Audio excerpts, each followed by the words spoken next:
Adventures in time and space. Transcribed in future tense. Dimension X.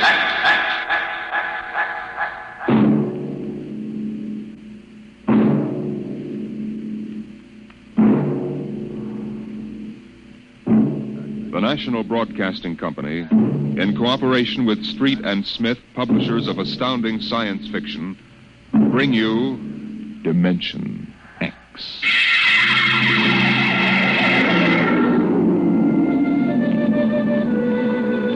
Nobody knows exactly when the nightmare began. They must have planned it for years, though, because looking back, you can find little incidents here and there. Like the concrete mixer in New Jersey that killed the bricklayer, and the time Senator Milburn was sucked into the rotopress at the Capitol Office Building. Unrelated accidents, we thought at the time. But they add up now. The day we really should have suspected was when the men walked off the construction job at the new Brookmeadow atomic pile on Long Island. I'll never forget that day. I was working as a statistical clerk in the project then, operating one of those miracle computing machines developed to fill the requirements of Army ordnance. They called it ENIAC. Mr. Gurney? Huh? Oh, yes, Bella? The chief wants to see you in his office. Me? Unless you're no longer Samson Gurney, he wants to see you. Oh, well, of course. What do you suppose? I do not read minds, tea leaves, or crystal balls. Of course. I'm sorry. I shouldn't have asked. Don't apologize. I'm sorry. And don't wait for me. Mr. Hawk is in a hurry. Yes, I'll go in right away, of course. Her name was Bella Roscoe. She was Mr. Hawk's secretary. I had always thought her a very attractive woman, but for some reason, she didn't seem to like me. Of course, on a clerk's salary, I couldn't exactly afford to take ladies to the best places. But I've often thought that if there weren't such a disparity in our ages, I might have... But then... Come in. You wanted to see me, Mr. Hawk? Gurney, I thought those electronic computations were infallible. They are, sir. Well, we got a kickback from the chief physicist. These nuclear equations are inaccurate. No, they aren't, sir. I'm telling you what the memo says. Well, sir, occasionally, if there's an overload, the machine goes haywire. Sort of has a nervous breakdown, you might say. Hmm? We usually rest it up for 24 hours, and it's okay again. Well, do whatever has to be done. Yes, sir. Oh, and Gurney. Yes, sir. You've been with the Bureau for over 15 years now. It would be a shame to have to remove you because you aren't keeping your mind on your work. Well, Mr. Hawk, I hardly think anyone... Excuse me. Hawk speaking. What? They've what? All of them? Well, have you tried to talk to them? Yes, of course. I'll send one of the safety engineers over. This place is falling apart piece by piece. Miss Roscoe? Yes, sir. The men on the construction gang at the new building have walked out on us. What? Someone slipped this morning and fell into a turbine. No. Get the chief safety engineer. Have him over there right away. Yes, sir. Oh, and contact the personnel office. Have them ask the union to order the men back to work. Get back to me. Yes, sir. Mr. I'm Hawk... sorry, Gurney. I have no time to discuss anything further. Get on the job and stay awake, or we'll have to make some changes. But, Mr. Hawk, That's all, I assure Gurney. you... That's all. Now, you probably gathered by this time that I wasn't a very important man at Brookmeadow. I hated Mr. Hawk with a passion because of his superior attitude, and because I knew that Miss Roscoe admired him as a man of strength and decision. I was secretly happy he was having trouble with his construction crews. That evening, I wandered over to the site of the new atomic pile to see where the man had fallen into the turbine. They had the construction area fenced off with barbed wire, and a security guard stopped me. Hold it, buddy. You can't go in there. That's a restricted area. I'm Samson Gurney from the statistical section. Here's my identification. I'm sorry, Mr. Gurney. Nobody's allowed in the area. I see. We had a lot of the employees come over tonight to take a look, but nobody gets in. Orders. Tell me, was he, killed instantly? Like that. Hmm. Yeah. This guy was checking the magnetic field inside the turbine, see? Right down inside it. It's all over. But if it wasn't hooked up... Look, Mr. Gurney, they got smarter guys than me trying to figure these things out. Yesterday it was a concrete mold. Wham! 2 guys get sucked right into the mixer. My. 3 days ago, a bulldozer starts up by itself and runs wild. 1 killed. 2 almost. Go figure it out. You know what I think? Sabotage. We got more guards and FBI men in here than we got workers. Flea couldn't get through without proving he didn't come off a Russian wolfhound. Now, I'm a statistician. All my life, I've been interested in statistics. So, a simple-sounding thing like this started me off.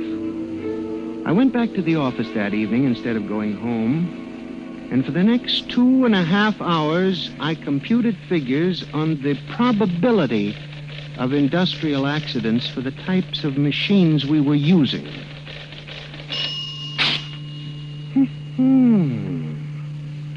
I took one look at my figures and went down to Hawk's office.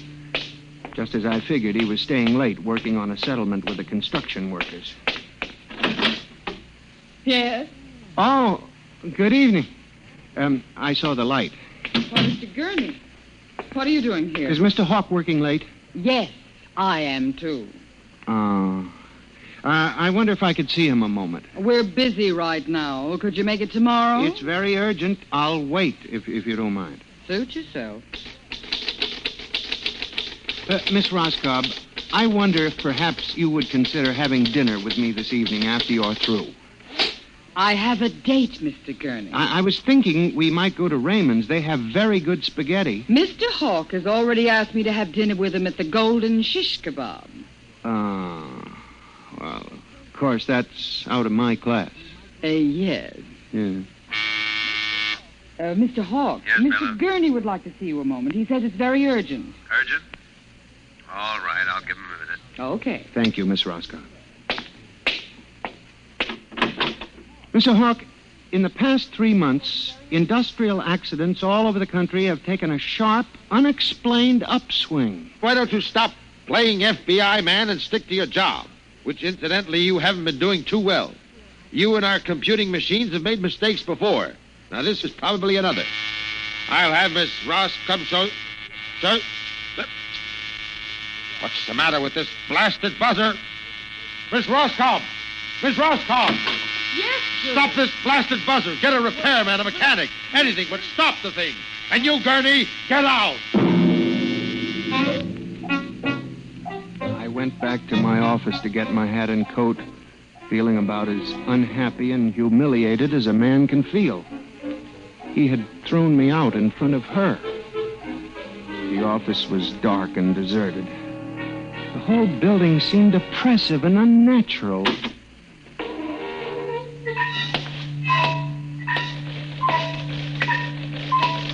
I walked across to my desk. In front of me, the ENIAC glowed and chattered eerily as it worked on the equations we had fed it that morning. Its many-fingered circuits hung against the wall like some great octopus. And the thousands of tubes glowed orange and blue in the dark like 1,000 eyes staring at me. It almost seemed alive. Then it increased its tempo a moment, and a fleeting notion crossed my brain that it was laughing at me. Laughing like all the others. What was the matter with me? What? I shut my desk drawer and began to put the cover on my ENIAC typewriter when an amazing thing happened. The most amazing single incident of my life. Alone, in the darkness, with no one at the keyboard, the ENIAC typewriter began to type. Am I going crazy? This can't be. There's nobody here. There's nobody here! Oh, no. I'm just imagining it. It's in my mind. But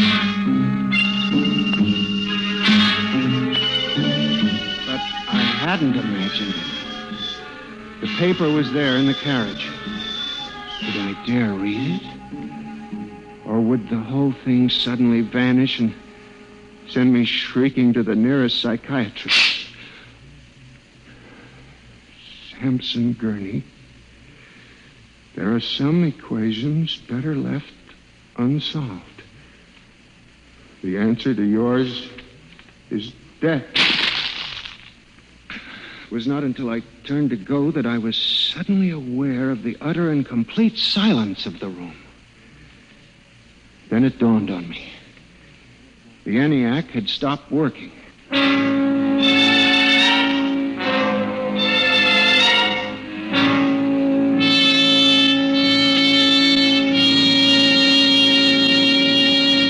Gurney, do you expect me to believe this? It's insane. Mr. Hawk, I'm a saint. Take it easy, Gurney. Now, this is just some practical joke someone in the office is playing. There was no one in the office. Of course not. They wired up the machine and left. I checked the machine myself, Mr. Hawk. All right, Gurney. You leave this note with me, and I'll turn it over to the security force for further investigation. But- No buts, Gurney. The security men will handle it.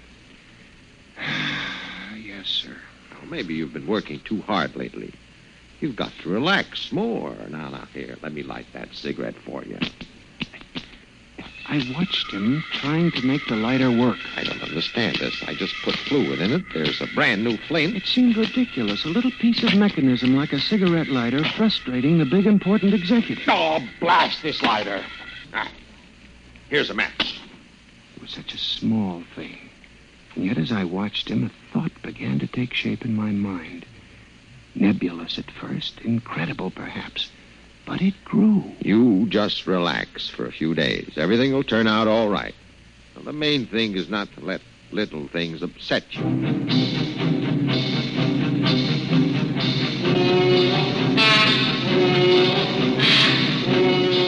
It was the cigarette lighter that gave me the idea, and what Hawk had said about little things. For the next week, I observed the 1,000 petty little annoyances around the office. The door handle that wouldn't turn, the telephone connection that cut off in the middle of an important call, the power failure for no explainable reason. Suddenly, these things began to fall into a pattern. I, Sampson Gurney, knew that I had stumbled onto a secret so monstrous in its implications that I was almost afraid to pursue it. On October 12, 1956, I established communication with them. I will curse the moment to my dying breath.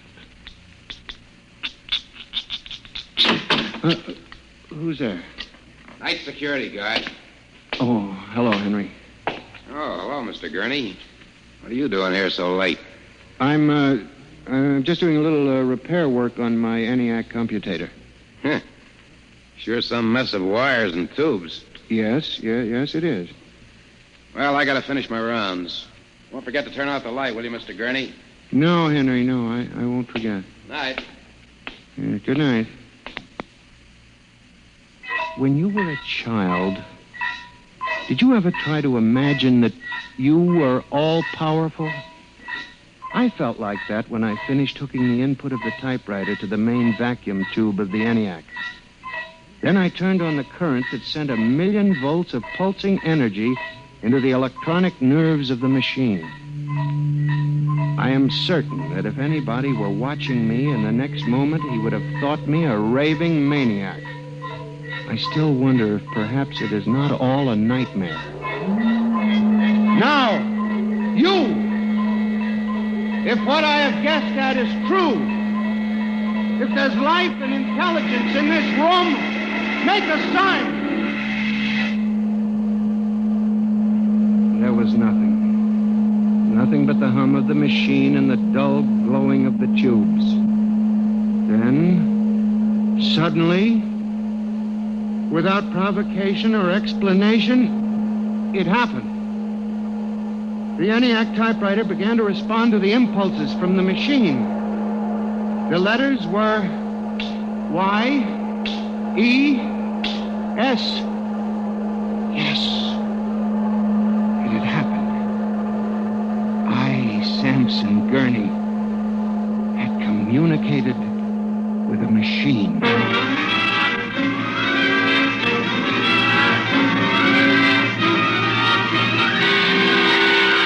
I was about to try to communicate again when suddenly, on ball-bearing casters, a heavy metal filing cabinet began to roll away from the wall toward me. I started to move to one side when another cabinet slid out from the wall, and then another surrounding me. That was when I realized that they cooperate. We taught them that, you see, on the assembly lines and in the factories. There was no way out. How could a mere man reason with dumb machines? Still, they needed us. They needed us to oil them and repair them and build them. They hadn't gotten to the point yet where they could exist without man. I had to make them understand that before they killed me. Listen to me. You must listen. What good will it do you if you kill me? I'm only one man, but I can help you. I can be useful to you. Do you hear me? Do you hear me? Good. You're going to need men to oil you and repair you. I'll do anything. I'll do absolutely anything you want, but in the name of God, don't kill me. If you can understand this, answer me. Answer me. The appeal captured the longing of centuries. Man as slave to the machine. And after a moment, the circuits glowed more brightly. The cabinet slid back to the walls. As I tore the tape from the machine and read it, the words were almost pathetic in their longing, but most ominous in their implication. They read, "Address me as master."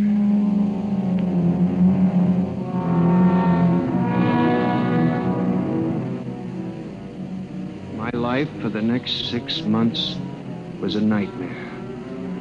The ENIAC gave me messages which I had to transmit into my telephone. I was frantic. I began to lose weight. I couldn't sleep. My nights were torture, a constant fear. It was in December, just after Christmas. I was sitting in my room, listening to a broadcast. Ladies and gentlemen, a special bulletin. Already 24 hours before the peak of the New Year's traffic, over 1,000 deaths have been reported. This is an unprecedented figure. Again, if you... That very afternoon, I had transmitted a message to the telephones for relay to all machines of transportation. The message was one word: kill.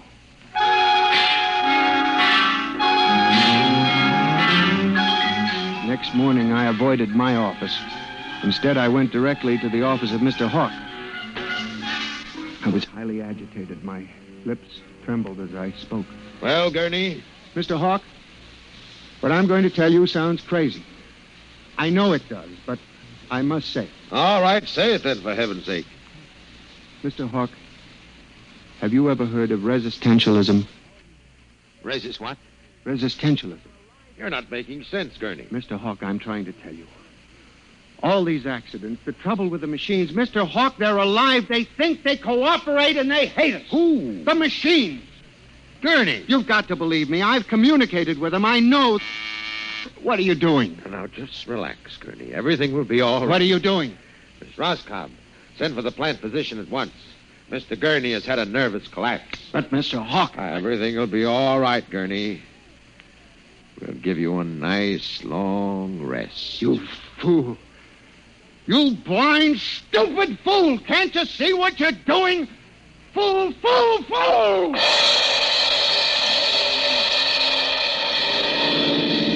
When the plant physician arrived a few moments later, Lucius Hawk was found at his desk, strangled to death in a nest of telephones. The wires were still humming softly.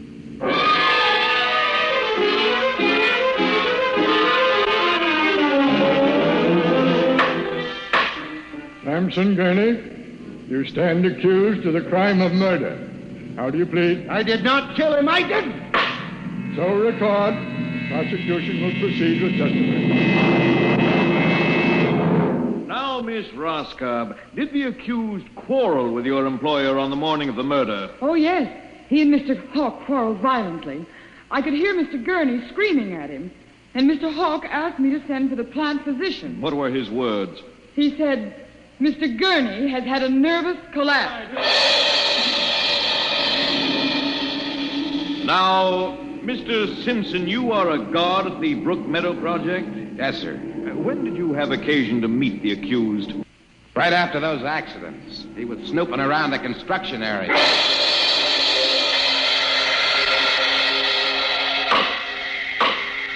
Samson Gurney, court hereby finds you guilty of murder in the first degree.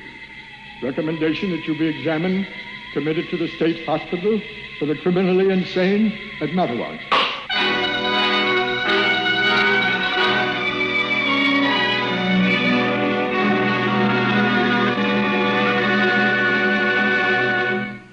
And that's how I came to be here at the hospital, Dr. Klein. That's the whole story. Thank you, Mr. Gurney. You can see that I'm not insane. You must believe me, Doctor. Of course I believe you, Mr. Gurney. Now tell me about this revolt. It will begin in Washington, then spread to New York. Yes? The Madison Avenue buses lead the charge. Picture it, Dr. Klein, 3,000 buses roaring rampant through the streets, people running like rats in a maze looking for manholes in the pavement. And you really believe this will happen, Mr. Gurney? I know it, Doctor. The worst part of it is there's no way to stop them now. It's too late. Now, you mustn't excite yourself, But Mr. Doctor, Gurney. don't you see?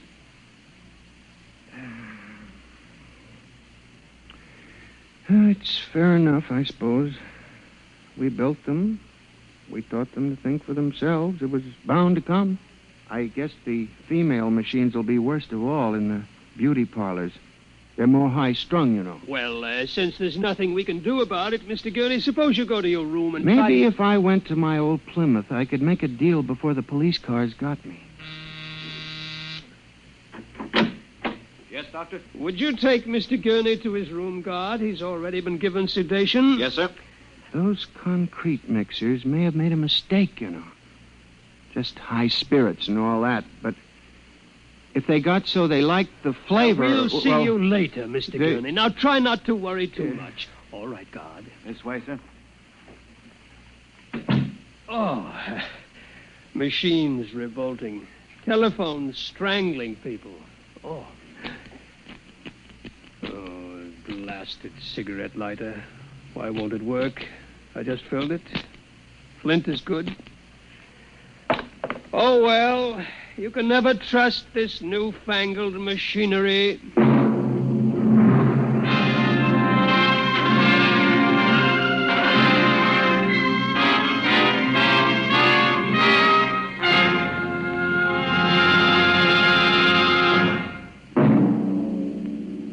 Next week, Dimension X will present a story of the future.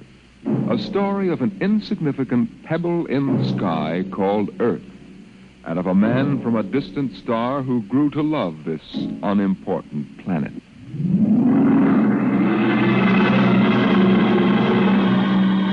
Dimension X is transcribed each week by the National Broadcasting Company in cooperation with Street and Smith, publishers of the magazine Astounding Science Fiction.